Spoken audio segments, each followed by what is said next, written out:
جائے تو بڑی اپارچونٹی سمجھیے گا اس کو اور اس کو ضائع نہ ہونے دیجیے گا۔ آج کی نیکی ہمیں تعاون حاصل ہے سرف ایکسل کا، ملاحظہ فرمائیے گا ایک نیکی۔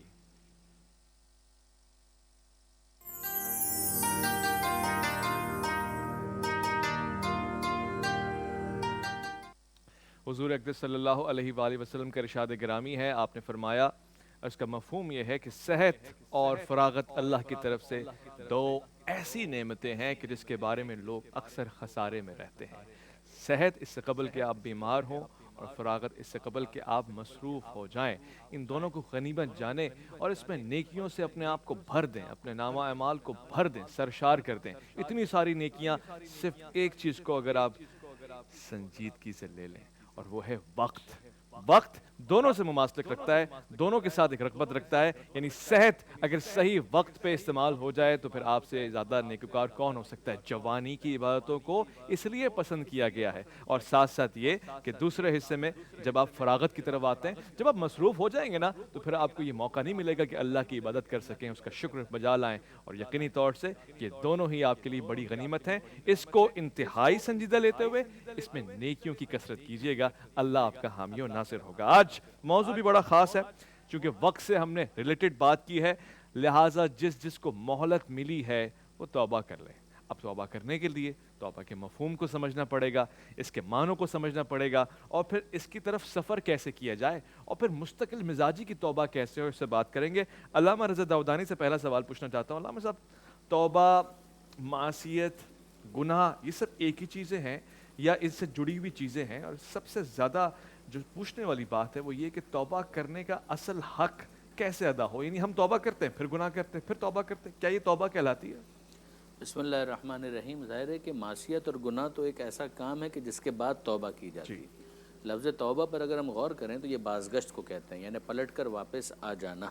جب انسان کی نسبت سے کہا جائے گا کہ اس نے توبہ کی، اس کا مطلب یہ ہے کہ وہ کہیں چلا گیا تھا، پلٹ کر واپس آیا۔ صحیح، ہمارے سامنے قرآن مجید کی ایک آیت ہے، اہدنا الصراط المستقیم، کہ مالک سیدھی راہ دکھا اور سیدھی راہ پر ثابت قدم رکھ۔ ایک صحیح، مرتبہ وہ سیدھی راہ ہاتھ میں آ گئی تو پھر اس کے اوپر آگے بڑھنا ہے نا۔ اب اگر وہ راہ کسی وجہ سے چھوٹ جاتی ہے، دائیں بائیں ہو گئے، تو طریقہ کار کیا ہوگا؟ طریقہ کار یہی ہوگا کہ انسان واپس پلٹ کر اس راستے کی طرف آ جائے تاکہ اپنے سفر کو آگے جاری و ساری رکھ سکے۔ ورنہ جیسے ہی راستہ ادھر ادھر ہو گیا تو اب جتنی تیزی کے ساتھ آگے جائے گا اتنا ہی وہ اپنی منزل سے دور تر ہوتا چلا جائے گا۔ تو یہ راستے کی طرف واپس آنا، خدا کی طرف واپس آنا، اسی کے لیے جو اصطلاحی لفظ ہے وہ ہے توبہ۔ اب اگر فرض کیجئے کہ کوئی شخص توبہ کے اندر مستقل مزاج نہیں ہے تو اس کا مطلب کیا ہے کہ وہ بار بار اس راستے کو چھوڑ رہا ہے، پھر وہ دائیں ہو جاتا ہے، پھر وہ بائیں ہو جاتا ہے۔ یہ جتنا وہ کرے گا آخر میں اس کا نقصان اسی کو ہونا ہے کہ جہاں اسے پہنچنا تھا وہاں پر وہ تاخیر سے پہنچے گا یا نہیں پہنچ پائے گا۔ صحیح، اگر وقت پر نہیں پہنچے گا تو وہ جو بھی آپ وقت کے بارے میں کہہ رہے تھے کہ وقت تو پھر کسی کا انتظار نہیں کرتا، جو وقت کو ضائع کرتا ہے وقت اس کو ضائع کر دیتا ہے۔ مولا امیر المومنین حضرت علی علیہ السلام کا وہ بہت پیارا جملہ نہج البلاغہ میں کہ الفرصت تمر مر السحاب، کہ فرصت کا وقت جو ہوتا ہے نا وہ اس طرح سے گزر جاتا ہے کہ جس طرح سے آسمان پر بادل گزر جاتے ہیں، کب آئے اور کب چلے گئے پتہ بھی نہیں چلا۔ تھوڑی دیر پہلے دیکھا تو بادل موجود تھے، تھوڑی دیر کے بعد دیکھا تو بادل موجود نہیں تھے۔ صحیح، کہ اسی طریقے سے وقت گزر جاتا ہے، کب ہچکی آ جائے، کب آخری سانس ہو، کب جب دم نکل جائے، کسے معلوم ہے؟ لہٰذا اس وقت کو غنیمت سمجھتے ہوئے جتنی جلدی اپنی زندگی کی گاڑی کو توبہ کے ذریعے سے صراط مستقیم کی طرف واپس ڈائیورٹ کر کے اپنے سفر کو آگے بڑھایا جائے، یہی انسان کی سعادت ہے اور یہی انسان کے لیے خیر و خوبی ہے۔ خیر و خوبی ہے۔ علامہ صاحب نے بہت اچھا بیان فرمایا کہ توبہ میں مستقل مزاجی بڑی ضروری ہے اور اس کو غنیمت جانتے ہوئے موقع کا فائدہ اٹھاتے۔ مفتی نوید عباسی صاحب، توبہ میں تسلسل کیسے پیدا کریں؟ یعنی کیا ہم انتظار کریں کہ گناہ ہو جائے تو توبہ کریں، یا پھر کثرت سے توبہ کرتے رہنا چاہیے؟ اس کا کوئی جزائے خیر بھی ہے؟ بسم اللہ الرحمن الرحیم۔ بہت شکریہ اویس بھائی، بہت ہی سنجیدہ اور معاشرے کہ آج کے دور کے حساب سے جو آپ نے عنوان رکھا ہے توبہ اور استغفار کا، تو توبہ بنیادی طور پر یہ ہے کہ اگر آدمی صدق دل سے توبہ کرے اور پھر اس گناہ کی طرف پلٹ کر نہ جائے، یہ مستقل اس کا ارادہ ہو، تو اسی کے حوالے سے حدیث ہے التائب من الذنب کمن لا ذنب لہ، کہ توبہ کرنے والا تو ایسا ہے کہ کبھی اس نے گناہ کیا ہی نہیں ہے، سبحان اللہ، یعنی ایسا وہ پاک ہو جاتا ہے۔ لیکن وہ توبہ آج کی ہماری توبہ کی طرح نہیں ہے کہ ہم صبح توبہ کرتے ہیں، شام کو کرتے ہیں اور پھر ہم پلٹ کے وہی کام کر رہے ہوتے ہیں۔ توبہ دراصل اس بات کا نام ہے کہ جہاں آپ جس حد پہ گئے تھے اس سے پلٹ کے آپ پیچھے آ جائیں. اچھا. اور جب آپ پلٹ کے پیچھے آ گئے، صراط مستقیم پر گامزن ہو گئے، اب صراط مستقیم کو چھوڑ کر اس طرف نہیں جانا. یہ اس کا مستقل آپ کے اندر جو ہے نا وہ ارادہ ہو اور اس پر استقامت ہو اور اس راستے پر گامزن رہیں، تو یہ توبہ ہے بنیادی طور پر. اور جب آدمی کوئی گناہ کر لے تو اویس بھائی گناہ کرنے کے بعد توبہ کر لینی چاہیے. صحیح. گناہ یہ انسانی فطرت ہے، ان بشری تقاضے ہیں، انسان سے گناہ ہو جاتا ہے. معصوم عن الخطا ہمارے یہاں صرف انبیاء ہیں اور باقی حضرات اہل بیت اور دیگر شخصیات وہ محفوظ ہیں، ہم ان کو حفاظت کے معنی میں لیتے ہیں. لیکن کچھ لوگ ایسے ہیں کہ جن سے ہر دور میں گناہ ہوا اور گناہ کے بعد انہوں نے توبہ کی. خود نبی رحمت صلی اللہ علیہ وآلہ وسلم کے زمانہ اقدس و اطہر میں گناہ ہوا جی. اور گناہ کا اظہار بارگاہ مصطفیٰ میں ہوا کہ یا رسول اللہ یہ گناہ ہو گیا. حضور علیہ السلام نے پہلے تو یعنی چہرہ پھیر لیا، لیکن جب اصرار ہوا تو گناہ کرنے والا چاہ رہا تھا کہ مجھے اس کی سزا دنیا میں ملے، تو نبی علیہ السلام نے سزا کا تعین فرمایا، سزا دی گئی. تو کسی صحابی نے اس سزا کے وقت ہلکا جملہ کہا، ہلکے جملے سے مراد یہ کہ جناب یہ اس نے کیا کر دیا، تو نبی علیہ السلام نے فرمایا خبردار، اس نے ایسی توبہ کی ہے کہ آج اللہ کے فرشتے بھی اس کی توبہ پر رشک کر رہے ہیں، اس کو خراج تحسین پیش کر رہے ہیں کہ ایسی توبہ. تو گزارش یہ ہے کہ توبہ اللہ تعالیٰ کی طرف رجوع کا نام ہے. یہ توبہ اور استغفار، یہ جو استغفار کے الفاظ ہیں، یہ استغفار بھی باب استفعال سے ثلاثی مزید فی ہے، اس کے اندر بھی طلب کے معنی. اور کیسے اپنے آپ کو یعنی استغفار کر کے آدمی اپنے آپ کو گناہوں سے بچائے. اغفر ثوبک فی الوعاء، یعنی اپنے کپڑوں کو صندوق میں بند کر دو. تو ہم اپنے کپڑوں کو صندوق میں بند کیوں کرتے ہیں؟ اس لیے بند کرتے ہیں تاکہ مٹی اس کے اوپر جو ہے نا وہ باہر کی گرد نہ پڑے. آج کل الماری میں بڑے طریقے سے آپ گھر میں لگاتے ہیں اور پھر اس کو لاک کرتے ہیں تاکہ آپ کے استری شدہ کپڑے کسی موقع پر بھی ان کے اوپر مٹی گرد نہ ہو، استری خراب نہ ہو، چونکہ جب آپ کسی تقریب میں پہن کر جائیں تو آپ خوبصورت لگیں. تو یہ استغفار جو ہم کرتے رہتے ہیں نا، تو ہمارا یہ باطن اور ہمارا یہ ظاہر جو ہے نا وہ یہ خوبصورت رہے. اللہ رب العالمین کی بارگاہ میں ہم گناہ کی طرف نہ پلٹیں. جب ہم یہ کام اویس بھائی کرتے رہیں گے تو ہوگا کیا؟ ہوگا یہ کہ ہماری منزلیں بڑھتی چلی جائیں گی، ہم آگے بڑھتے چلے جائیں گے. آج ضرورت اس امر کی ہے کہ ہمارے ہاں کیا ہوتا ہے، تسبیح پکڑ لی اور استغفر اللہ استغفر اللہ استغفر اللہ. اچھی بات ہے، اس سے ہمیں انکار نہیں ہے، ٹھیک ہے. استغفار نبی علیہ السلام، حدیث ہے بخاری کی کہ نبی علیہ السلام روزانہ 70 مرتبہ استغفار کرتے. سوال یہ ہے کہ حضور کس کا استغفار کرتے؟ جب ہم کہتے ہیں وہ محفوظ عن الخطا، یہ حضور کا استغفار یا ان نفوس قدسیہ کا جو استغفار ہوتا ہے یا ان کا جو طریقہ ہوتا ہے وہ ہمارے لیے مشعل راہ ہوتا ہے. ہم نے اس کو اختیار کرنا ہے تاکہ ہم اگر استغفار کر بھی رہے ہیں تو وہ ہمارے لیے سنت بنے. لیکن ہمارے یہاں کیا ہوتا ہے، تسبیح پکڑی ہوتی ہے، یہ ہم نے اپنی آنکھوں سے دیکھا ہے، ہم کسی کو بلیم نہیں کر رہے، لیکن تسبیح پکڑ کے استغفار بھی ہو رہا ہے رمضان المبارک میں، اور پھر وہ اسی دکان پہ بیٹھ کے منافع خوری بھی کر رہا ہے، ناجائز منافع بھی لے رہا ہے. ہم ایک ہاتھ سے صدقہ کر رہے ہوتے ہیں اور دوسرے ہاتھ سے لوگوں کا حق غصب کر رہے ہوتے ہیں. دیکھیے گناہ کے تعلق کئی طرح کے ہوتے ہیں. ایک تعلق ہمارا گناہ کا اللہ کی ذات کے ساتھ ہے، یعنی جو ہم حقوق اللہ میں کمی کرتے ہیں، وہ جب ہم معافی مانگیں گے تو رب کریم ہے، رحیم ہے، وہ غفور ہے، وہ ستار ہے، وہ معاف کرنے پر قادر ہے، معاف کر دیتا ہے. اور میں آخر میں صرف یہ عرض کروں گا کہ دیکھیے بندہ گناہ کرتے کرتے اس عمر کو پہنچ جائے کہ اس کی سفید ریش ہو جائے، وہاں پہ جا کے بھی وہ جب رب کو پکارتا ہے نا صدق کے دل سے تو سفید بالوں کے ساتھ پکارتا ہے، حالانکہ اس کے لیے جہنم لکھی جا چکی ہوتی ہے اس کے گناہوں کے سبب. اللہ فرشتوں سے فرماتا ہے اس کے سارے گناہوں کو مٹا دو، میں نے اس بندے کو معاف کر دیا کیونکہ مجھے اس کے سفید بالوں سے حیا آتی ہے. ہمارے سفید بالوں سے تو رب حیا کرے اور ہم رب سے حیا نہ کریں. وہ ہر لمحے ہمیں دیکھ رہا اور ہم گناہ کرتے چلے جائیں. رمضان میں ہمیں ان باتوں پر غور کرنے کی شدید ضرورت ہے. بہت خاص توجہ دلائی آپ نے علامہ صاحب. عام طور سے ہمارے یہاں مزاج یہ بن گیا ہے کہ زندگی میں اعمال جیسے بھی ہوں گزر جاتی ہے، مگر مرتے وقت کلمہ نصیب ہو جائے، توبہ نصیب ہو جائے، حالت نزاع کے وقت خاص طور سے دھیان دلایا جاتا ہے کہ توبہ کریں. میرے ذہن میں واقعہ آتا ہے کہ شاید اگر میری اصلاح کیجیے گا، تصحیح کیجیے گا، کہ فرعون نے اللہ رب العزت کی بارگاہ میں توبہ کی شاید آخری وقتوں میں، مگر شاید اللہ رب العزت نے اسے قبول نہیں فرمایا. کیا یہ سچ ہے؟ اور اگر یہی ہے تو پھر اس کا پس منظر؟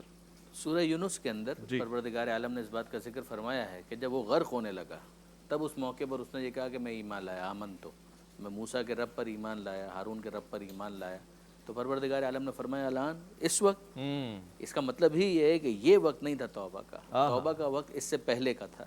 یعنی اگر ایک انسان مرنے سے پہلے توبہ کر لے نا وہ الگ بات ہے، لیکن عذاب اس کے سامنے کھڑا ہے، ابھی عذاب آیا نہیں ہے، توبہ کر لے.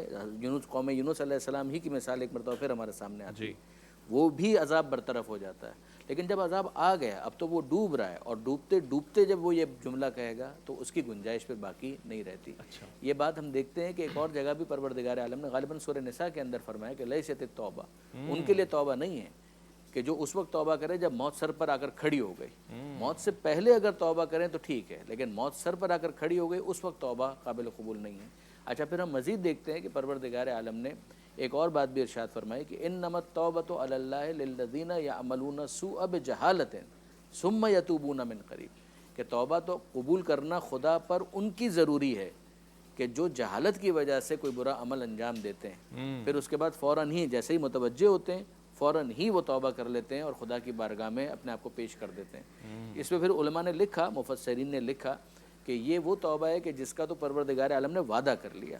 اس کے علاوہ بھی خدا توبہ قبول کر لے تو اس کے فضل کو اور اس کے احسان کو کون روک سکتا ہے.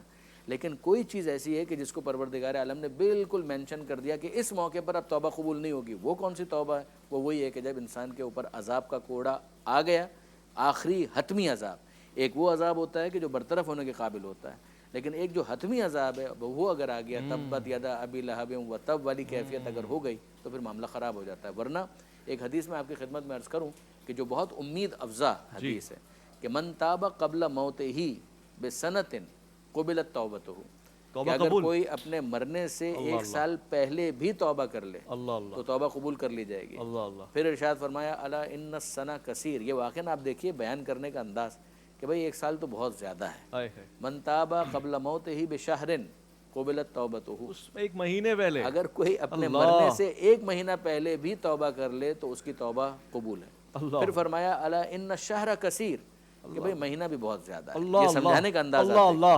پھر فرمایا کہ من تاب قبل موتہ باسبوع قبلت توبتہ، ہفتے پہلے، کہ اگر کوئی اپنے مرنے سے ایک ہفتہ پہلے بھی توبہ کر لے تو اس کی توبہ بھی قبول ہے.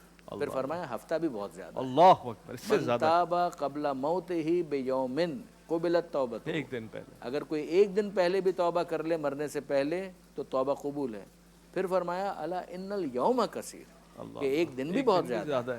من تاب قبل موتہ بساعۃ قبلت توبتہ، اللہ اکبر، کہ اگر کوئی اپنے مرنے سے ایک لمحہ پہلے توبہ کر لے ایک لمحہ پہلے تب بھی اس کی توبہ قبول کر لی جائے گی. لیکن اب ہو یہ مرنے سے پہلے، کب وہ سانس نکلے گی یہی تو نہیں پتہ ہے. یہی مولا کائنات فرماتے ہیں کہ تمہیں کیا معلوم کہ تمہاری کون سی سانس آخری سانس ہے، لہذا کیوں انتظار کر رہے ہو. صحیح ہے. جیسے ہی تمہاری توجہ ہوئی فوراً خدا کی بارگاہ میں توبہ کرو اور اپنے آپ کو توبۃ النصوح کی منزل پر پہنچاؤ کہ ریاکاری سے بھی خالص، خلوص کے ساتھ توبہ. اور پھر اس کے بعد حق کے پروردگار کا معاملہ ہے تو یہ خدا کی بارگاہ میں توبہ کے ساتھ ساتھ اگر قضا کی ریکوائرمنٹ ہے جیسے نماز کا معاملہ ہے تو قضا پڑھنا شروع کرو. اگر کہیں پر کفارہ مانگے گیا ہے جیسے روزے کے معاملے کے اندر تو کفارہ ادا کرو. اگر حقوق الناس کا معاملہ ہے تو خدا کے ساتھ ساتھ اس بندے کو بھی راضی کرو. اور اگر اس بندے کا کوئی حق تم نے غصب کیا تھا، اس کا کوئی مال لوٹا تھا، زیور لوٹا تھا، چوری کی تھی، اس کا باغ غصب کر لیا تھا، وہ واپس کرو. پھر اس کے بعد پروردگار عالم کی بارگاہ میں توبہ کرو تو یہ توبہ قابل قبول ہے، ورنہ قابل قبول نہیں. بہترین مثال جو توبہ کی ہے نا، جو عملی طور پر توبۃ النصوح آپ جس کو کہیں گے، وہ کربلا کے میدان میں جناب حر کی توبہ. اللہ اکبر، کیا بہترین توبہ. اگر آپ دیکھیں تو عاشور کے دن سے پہلے جناب حر کہاں پر ہیں اور عاشور کے دن وہ کہاں پر ہیں. یعنی رحمت اللہ علیہ بن گئے، لعنت اللہ علیہ سے رحمت اللہ علیہ بن گئے، پروردگار عالم کی رحمت میں شامل ہو گئے. اور امام حسین علیہ السلام نے جملہ یہ کہا کہ تو نے اپنے آپ کو ویسا ہی ثابت کیا. سبحان اللہ اکبر، اللہ اکبر، کیا بات ہے، کیا بات ہے. خدا یہ موقع آپ کو عطا کر رہا ہے تو اس کو غنیمت جانیے گا.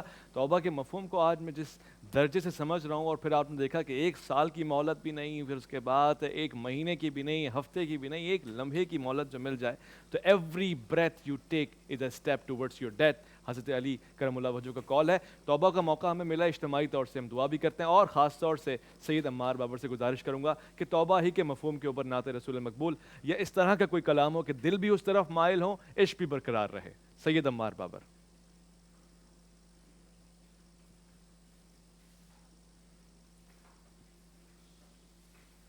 یا رب میں گنہگار ہوں، توبہ قبول ہو، توبہ قبول ہو، میری توبہ قبول ہو۔ یا رب میں گنہگار ہوں، توبہ قبول ہو، توبہ قبول ہو، میری توبہ قبول ہو۔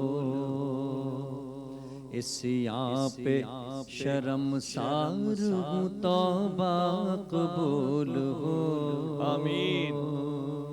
توبہ قبول ہو، میری توبہ قبول ہو۔ گزری تمام عمر میری لہو و لعب میں،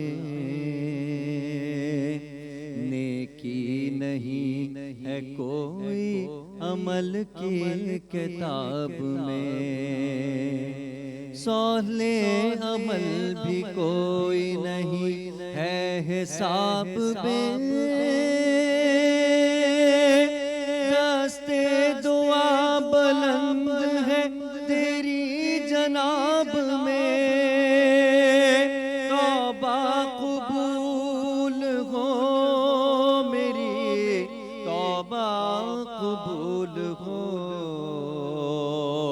توبہ قبول ہو، میری توبہ قبول ہو۔ میں ہوں گنہگار مگر تو ہے رحیم، میں ہوں سیاہ کار مگر تو ہے کریم، میں ہوں فنا پذیر مگر تو ہے قدیم،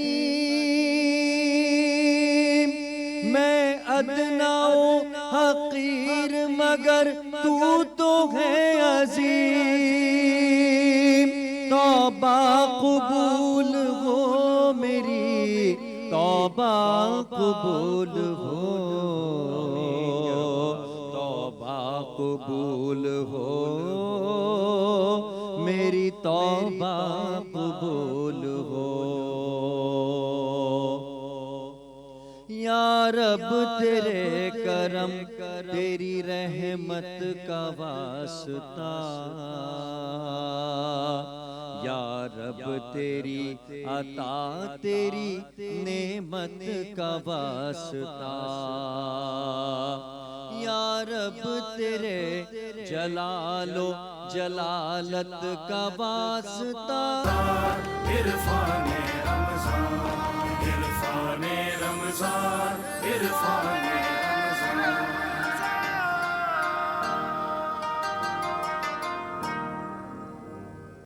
سلامتی ہے اور خیر مقدم آپ کا عرفان رمضان میں جاری الف لام میم، اور اس کے ساتھ ہی توبہ اور استغفار کے عنوان سے گفتگو ہو رہی ہے۔ مفتی نوید عباسی صاحب، توبہ حقوق اللہ میں ہو تو اس کی بخشش ہو سکتی ہے، توبہ اگر حقوق العباد کے معاملے میں کی جائے اور حقوق العباد کے حقوق نہ ادا کیے جائیں، ان سے روگردنی کی جائے، ان سے انحراف کیا جائے اور ان کو پلٹ کے پوچھا بھی نہیں جائے، تو کیا وہ توبہ قابل قبول ہے؟ گزارش یہ ہے کہ اللہ تبارک و تعالیٰ کے حقوق جو اس نے ہم پر فرض کیے ہیں، چیزیں فرائض ہیں، وہ ہم نے ان کو اس فرض کردہ چیز کے حساب سے ادا کرنا ہے جس کا نبی علیہ السلام نے پورا طریقہ ہمیں بتا دیا۔ نماز ہے، روزہ ہے، حج ہے، زکوٰۃ ہے، دیگر جو فرائض ہیں، اسی طریقے سے جو چیزیں حرام قرار دی گئی وہ بھی ہمارے سامنے، ان سے رکنا۔ اگر ان میں سے کوئی چیز انسان سے چھوٹ جائے تو جو قابل قضا ہے، جیسے علامہ صاحب نے فرمایا، اس کی قضا ہوگی، اور پھر جو روزے ہیں کفارہ ہوگا، اور پھر توبہ کرے تو اللہ تبارک و تعالیٰ معاف کرنے والا غفور الرحیم مہربان ہے، اور وہ تو یہ چاہتا ہے کہ میرے بندوں مجھ سے نا امید نہ ہو، جی، مجھ سے امید رکھو، مجھ سے مانگو۔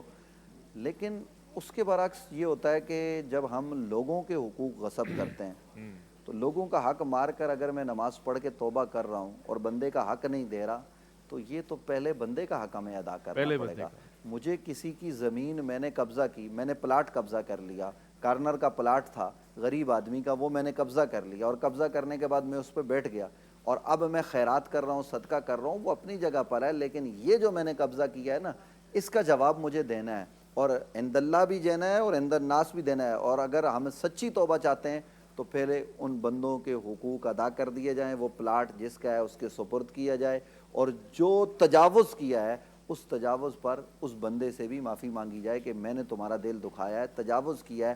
اب رب کی بارگاہ میں آئے گا نا تو رب کریم ہے, پھر معاف کرے گا. اس لیے میں نے پہلے بھی عرض کیا, بار دیگر عرض کر رہا ہوں کہ جس سوسائٹی, جس معاشرے میں ہم رہتے ہیں, کہ ہم بڑے بڑے صدقے اور خیرات بھی کرتے ہیں, اور بڑے بڑے جو ہے نا وہ ہماری این جی اوز بھی چلتی ہیں, اور ہم ٹی وی پر اعلان بھی کرتے ہیں کہ جناب اس کے لیے ہم نے 20 لاکھ کا اعلان کر دیا, اس شعبے میں ہم نے 50 لاکھ دے دیا, 2 کروڑ دے دیا. پتہ یہ چلتا ہے کہ وہ دینے والا درجنوں لوگوں کی زمینوں پر قابض ہے. اب آپ بتائیے کہ یہ صدقے کا کیا فائدہ, وہ ان کو قتل کروا دیا, مقابلے میں آنے والے کو قتل کروا دیا گیا.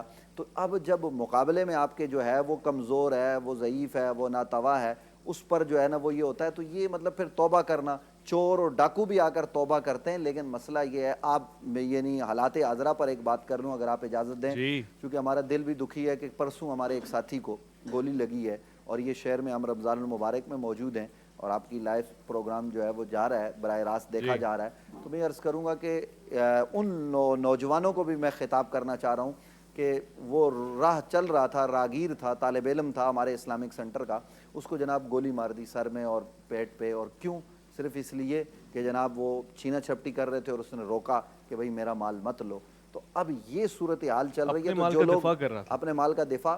اب آپ مجھے یہ بتائیے کہ اس طرح کے قاتل لوگ وہ یہ کہیں کہ اللہ تعالیٰ سے ہم معافی مانگیں گے, کتنے لوگوں کا دل دکھایا ہے. اس لیے رب کہتا ہے کہ پہلے میرے بندوں کے ساتھ مہربانی کا سلوک کرو, لوگوں کے لیے بھلائی, خیر بانٹنے والا, محبتیں بانٹنے والا ہمیں بننا چاہیے. ہمیں کس نے یہ حق دیا, اگر میرے پڑوس میں کوئی ہندو رہتا ہے تو مجھے تو اس کے حقوق غصب کرنے کا بھی حکم نہیں دیا گیا. بطور پڑوسی میں نے ہندو کے ساتھ بھی, حالانکہ وہ مشرک ہے, مگر پڑوسیوں کے اس کے حساب سے مجھے اس کے ساتھ حسن سلوک کرنا ہے, کیونکہ وہ میرے پڑوس میں ہے, اور اسلام نے جو احکام پڑوسی کے بتائے ہیں اس حساب سے میں نے اس کے ساتھ سلوک کرنا ہے. ہاں, اس کا ذبیحہ کھانا یہ ایک الگ بحث ہے فقہی, لیکن باقی اس کے ساتھ میں نے حسن سلوک سے پیش آنا ہے. تو اب جس عصر میں ہم جی رہے ہیں, یہاں آپ دیکھیے کہ ہم لوگوں کے حق پر روزانہ ڈاکہ ڈالتے ہیں, کسی کا نا حق مال چوری بھی کر لیتے ہیں, غصب بھی کر لیتے ہیں, ناجائز منافع خوری کرتے ہیں.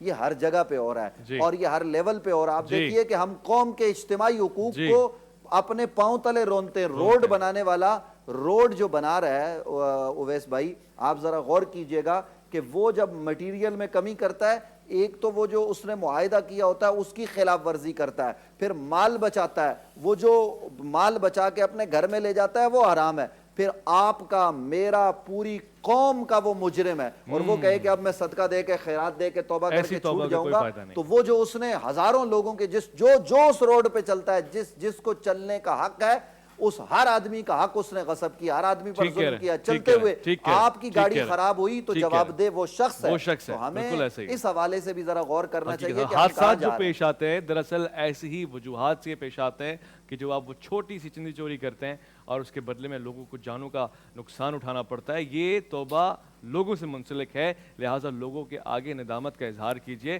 اور اگر وہ نہیں زندہ, آپ کو موقع مل گیا تو ان کے بچوں کے سروں پہ ہاتھ رکھیے, ان بیواؤں کے پاس جائیے, یا پھر ان کے گھر والوں کے پاس جائیے, یا پھر ان سے جڑے ہوئے لوگوں کے پاس جائیے. علامہ صاحب, توبہ کی صحیح عمر کون سی ہے؟ لوگ یہ کہتے ہیں کہ جی اب جیسی بھی زندگی ہے, جوانی تو عشق میں, عاشقی میں گزر جاتی ہے, یا حصول رزق میں گزر جاتی ہے, پھر ایک عمر آتی ہے, سب داڑھی رکھ لیتے ہیں, عبادت کرتے ہیں, نماز پڑھتے ہیں, وہ عمر توبہ کی ہوتی ہے. توبہ کی اصل عمر کون سی ہے؟ بنیادی طور پر تو جب انسان متوجہ ہو جائے تو توبہ کو تاخیر میں ڈالنے کی تو کوئی گنجائش نہیں ہے. صحیح. جیسے ہی اس کو توجہ ہو گئی, پتہ چل گیا کہ میں نے کچھ غلط کیا ہے, تو اس کے بعد توبہ تو اس کے اوپر واجب ہو گئی, فوراً ہی واجب ہو گئی. لہٰذا اس کے اندر یہ نہیں ہے کہ بڑھاپے کا انتظار کرنا ہے. کس کو پتہ ہے بڑھاپا نصیب بھی ہونے والا ہے یا نہیں ہونے والا, اگلے لمحے کا یہاں نہیں معلوم ہے. تو بڑھاپے کے بارے میں کون حتمی گارنٹی دے سکتا ہے کہ کس کو خدا نے کتنی زندگی دی ہے. اسی لیے آپ دیکھیں گے جو مرتے ہوئے افراد کا جو پچھتاوا پروردگار عالم نے قرآن مجید کے اندر بیان کیا ہے, اس کے اندر یہ جملہ ہے کہ رب ارجعون لعلی اعمل صالحا، کہ وہ مرتے ہوئے یہ کہیں گے کہ اے پروردگار ہم کو پلٹا دے، اب جا کر ہم شاید اعمال صالح انجام دے لیں۔ کلا، تو جواب ملے گا ہرگز نہیں، انہا کلمۃ ہوا قائلھا، یہ بھی بات ہے جو وہ کہہ رہا ہے، اگر ہم اس کو پلٹا بھی دیں تو کرنا اس نے وہی ہے کہ جو یہ کر رہا تھا۔ تو آپ غور کیجئے کہ جب اتنی مرتبہ ایک انسان کو متوجہ کیا گیا پھر بھی اس نے توبہ کو تاخیر میں ڈالا، ڈیفر کیا ہے، تو اب اس کے بعد بڑھاپا آئے گا تب میں توبہ کروں گا، پھر اس کے بعد مرنے کے موقع پر دوسری زندگی اگر مل جائے تب میں توبہ کروں گا۔ اگر آپ دیکھیں یہ پچھتاوا سورہ منافقون کے اندر بھی پروردگار عالم نے بیان فرمایا کہ انفقو، خرچ کرو، مما رزقناکم، اس میں سے جو ہم نے تم کو رزق دیا، من قبل ان یاتی احدکم الموت، اس سے پہلے کہ موت کے عفریت کے پنجے آ کر تمہیں دبوچ لیں، ویقول، تو اس موقع پر وہ مرنے والا کہے رب لولا اخرتنی الی اجل قریب فاصدق واکن من الصالحین، کہ مالک تھوڑی سی مہلت اور دے دے، اب میں جا کر صدقہ دوں گا، کچھ نیک عمل کروں گا اور صالحین میں سے ہو جاؤں گا۔ اب یہ تو پچھتاوے ہیں اور اپنے وقت کو ضائع کرنے کے بعد اس طرح کے بہانے ہیں۔ جب جاگ جائیں تب سویرا ہے، بے شک ہے، مگر جلدی جاگیں، اور جاگ جائیں تو پھر سونے کی کوشش نہ کریں۔ یہ توبۃ النصوح کا وہ پورا کانسیپٹ ہے کہ جو اسے ایک مثال کے ذریعے سے ہم بیان کر سکتے ہیں۔ اگر آپ کے پاس وقت ہے تو میں اپنی بات کو تھوڑا سا آگے بڑھاؤں کہ توبہ میں کون کون سی چیزیں انسٹرومنٹل ہوتی ہیں۔ جناب ابو لبابہ رضی اللہ تعالی عنہ، ان کا جو واقعہ ہے نا وہ واقعاً یاد رکھنے کے قابل ہے کہ ایک یہودی قبیلے سے مذاکرات کے لیے ان کو بھیجا گیا تھا، اور انہی کی دعوت پر، انہی کی خواہش پر بھیجا گیا تھا۔ میثاق مدینہ کی خلاف ورزی ہو گئی تھی اور اس کے بعد پھر ان کا محاصرہ کیا گیا تھا، اور محاصرے کے بعد انہوں نے یہ کہا تھا کہ ہم ابو لبابہ سے مشورہ کرنا چاہتے ہیں، ان کو ہمارے پاس بھیجا جائے۔ جب ابو لبابہ ان کے پاس گئے ہیں تو انہوں نے ان سے پوچھا کہ تمہارا کیا خیال ہے، ہمیں کیا سزا مل سکتی ہے، بخش دیے جائیں گے، معاف کر دیے جائیں گے؟ خیانت ان کی بہت بڑی تھی، پورا مدینہ خطرے میں تھا، پورا مدینہ مقبوضہ بن سکتا تھا، پورا مدینہ ختم ہو سکتا تھا، تاراج ہو سکتا تھا۔ تو اس موقع پر ابو لبابہ نے اشارے سے، جو کبھی کبھی ایک انسان بے اختیار ایک اشارہ کر جاتا ہے اس طرح کا، تو انہوں نے اپنے گردن کی طرف یوں اشارہ کیا، جو اس بات کا اظہار تھا کہ نہیں، بظاہر تو تمہیں قتل کیا جائے گا۔ اب یہ بہت بڑی خیانت ہو گئی کہ بھائی پیغمبر اکرم صلی اللہ علیہ وآلہ وسلم کا جو ارادہ اگر تھا بھی ایک اسٹریٹجی کے عنوان سے، اتنی بڑی خیانت ان کی طرف سے ہوئی تھی تو ان کو یہ اشارہ نہیں کرنا چاہیے تھا۔ تو جیسے ہی ان کو یہ احساس ہوا کہ یہ میں نے کیا کر دیا، یہ تو میں نے ایک طرح سے پیغمبر اکرم کی ایک راز کی بات، امانت کی بات ان تک پہنچا دی، تو مجھے یہ نہیں کرنا چاہیے تھا۔ انہوں نے توبۃ النصوح کس طرح سے کی، اس کو ذرا دیکھیے۔ وہ فوراً باہر آئے اور آنے کے بعد وہ گئے پیغمبر اکرم صلی اللہ علیہ وآلہ وسلم کی مسجد میں۔ مسجد میں ایک ستون ہے جس کا آج بھی نام ہے ستون توبہ یا ستون ابی لبابہ، وہ اسی واقعے کی وجہ سے۔ استوانہ تو توبہ، استوانہ ستون کو کہتے ہیں۔ وہ آئے وہاں پر اپنے آپ کو رسیوں سے باندھ دیا اور پروردگار عالم سے راز و نیاز کر رہے ہیں، پروردگار عالم کی بارگاہ میں توبہ کر رہے ہیں۔ جب یہ بات پیغمبر اکرم تک پہنچی ہے کہ اللہ کے رسول ابو لبابہ نے اپنی اس خطا پر، اپنی اس معصیت پر اس طرح سے اپنے آپ کو رسیوں سے باندھ دیا، تو پیغمبر اکرم نے ایک جملہ کہا، وہ یاد رکھنے والا جملہ ہے کہ بھائی کام تو غلط ہوا، لیکن اگر ابو لبابہ میرے پاس آتے تو میں خدا کی بارگاہ میں سفارش کرتا، دعا کرتا، لیکن اب ابو لبابہ نے اپنا کیس خدا کی بارگاہ میں خود رکھا ہے، اب ابو لبابہ جانے اور خدا جانے۔ مفہوم میں بیان کر رہا ہوں۔ تو اس موقع پر جناب ابو لبابہ انصاری دعا کرتے رہے، توبہ کرتے رہے، اور پھر چند دنوں کے بعد، اس دوران صرف ان کی زوجہ آتی تھی جو کچھ ضروری حوائج، اس کے لیے ان کی رسیاں کھولی جاتی تھی، اور پھر اس کے بعد وہ واپس اپنے آپ کو رسیوں سے باندھ لیا کرتے تھے۔ پھر اس کے بعد جب ایک آیت نازل ہوئی قرآن مجید کے اندر جس میں ان کی توبہ کا اعلان ہوا کہ ہاں پروردگار عالم نے توبہ قبول کر لی، تو اب ہوا یہ کہ جناب ابو لبابہ انصاری، ان کے پاس صحابہ کرام آئے دوڑے دوڑے کہ ابو لبابہ مبارک ہو، تمہاری توبہ قبول ہو گئی، اب اپنے آپ کو رسیوں سے آزاد کر لو۔ تو اب معرفت اور بڑھ چکی تھی، اب انہوں نے کہا کہ وہ غلطی اب نہیں کروں گا جو پہلے کی تھی۔ پہلے میں نے اپنا کیس براہ راست خدا کی بارگاہ میں رکھا تھا تو اتنی تاخیر ہو گئی توبہ قبول کرنے میں، اب جب کہ یہ اعلان ہو رہا ہے تو میں پسند یہ کرتا ہوں کہ مصطفیٰ خود اپنے ہاتھوں سے میری رسیوں کو کھولیں صلی اللہ علیہ وآلہ وسلم، تب میں رہائی قبول کروں گا۔ یہ جملہ جب پیغمبر اکرم تک پہنچا ہے نا تو پیغمبر اکرم مسکرائے، اور پیغمبر اکرم تشریف لائے، اور تشریف لانے کے بعد اپنے ہاتھوں سے ان رسیوں کو کھولا اور سینے سے لگایا اور توبہ کی قبولیت کی مبارکباد دی۔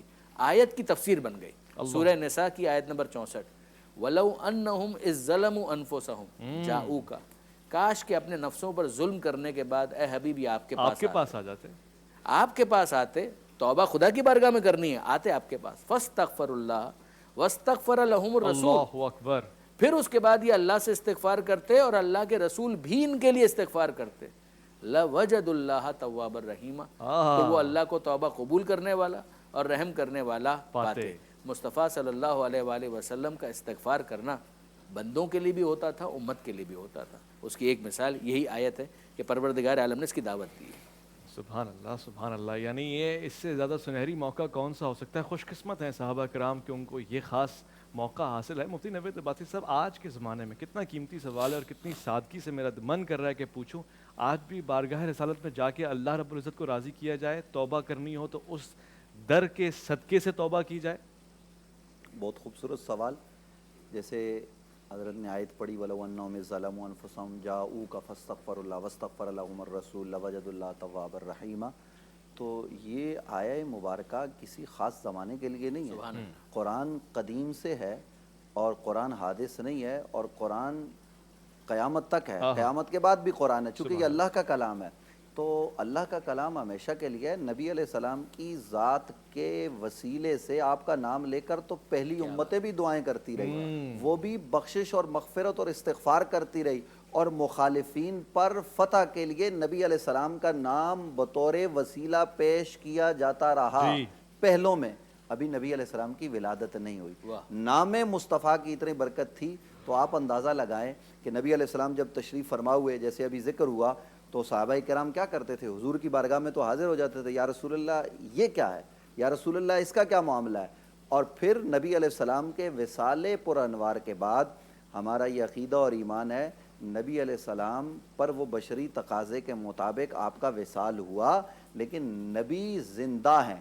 نبی نبی ہوتا ہے، اور نبی ہر زمانے کے لیے ہیں، یہ نہیں ہے کہ اس زمانے کے لیے تھے اور اب نہیں ہیں اور اب وہ احکام نہیں ہیں۔ تو نبی علیہ السلام کے پاس آج بھی کوئی شخص جا کر آپ کے روضہ اطہر پر جا کر وہ دعا کرے گا، نبی علیہ السلام کی ذات کو وسیلہ بنائے گا، اور نبی علیہ السلام کی بارگاہ میں عرض کرے گا یا رسول اللہ آپ بھی میرے لیے دعا کیجئے، تو یہ حکم آج بھی ہے۔ اور رسول اللہ اگر کسی کے لیے دعا کر دیں، اور پھر ایک آدمی کے پاس وہاں جانے کی استطاعت نہیں، تو وہ کیا کرے؟ آج کرونا ہے، یہ مرض ہے، ہم وہاں جا ہی نہیں سکتے، وہ جگہ خالی ہے، تو کیا وہاں جانا ضروری ہے؟ ہمارا یہ عقیدہ اور ایمان ہے کہ کوئی پاکستان سے پکارے، کوئی افریقہ سے پکارے، کوئی دلی سے پکارے، کوئی کسی جگہ سے پکارے، مصطفیٰ اپنی قبر اطہر میں اس کی صدا کو سنتے ہیں، دور و نزدیک کے سننے والے وہ کان لالے کرامت پہ لاکھوں سلام۔ تو نبی علیہ السلام سنتے ہیں، اور نبی علیہ السلام کی ذات کو وسیلہ بنایا جاتا ہے۔ آپ ذرا دیکھیے، کربلا سے نہیں پکارا حضرت سیدنا امام زین العابدین نے، سیدہ زینب نے، مدینہ کی طرف منہ کر کے، بلکہ ابن کثیر نے لکھا ہے، میں آپ کو اگلی بات بتاتا ہوں، کہ نبی علیہ السلام کا وصال ہو گیا اور مسلمہ کذاب کے خلاف جنگ ہو رہی ہے، اور اس جنگ میں زور دے کر کہوں گا یہ بات ابن کثیر نے لکھی ہے، ابن کثیر کے ماننے والے، اس کو پڑھنے والے اس پر توجہ دیں کہ جناب حضرت سیدنا خالد بن ولید قیادت کر رہے ہیں جنگ کی، اور جس لمحے مسلمانوں کو مشکل پیش آئی اور مسلمان گارجر موری کی طرح مسلمہ کذاب کے مقابلے میں کٹ رہے ہیں، اس وقت خالد بن ولید کا پہاڑی پر جانا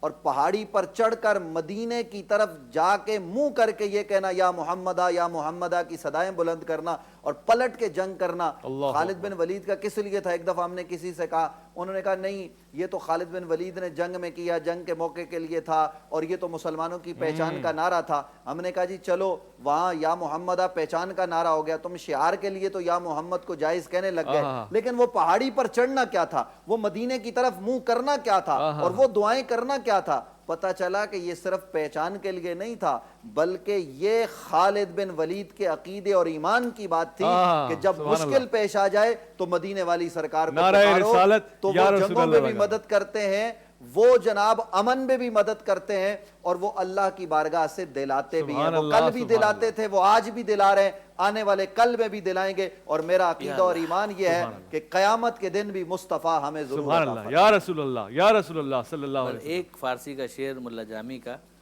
اگر نام محمد را نیاور دے شفیع آدم،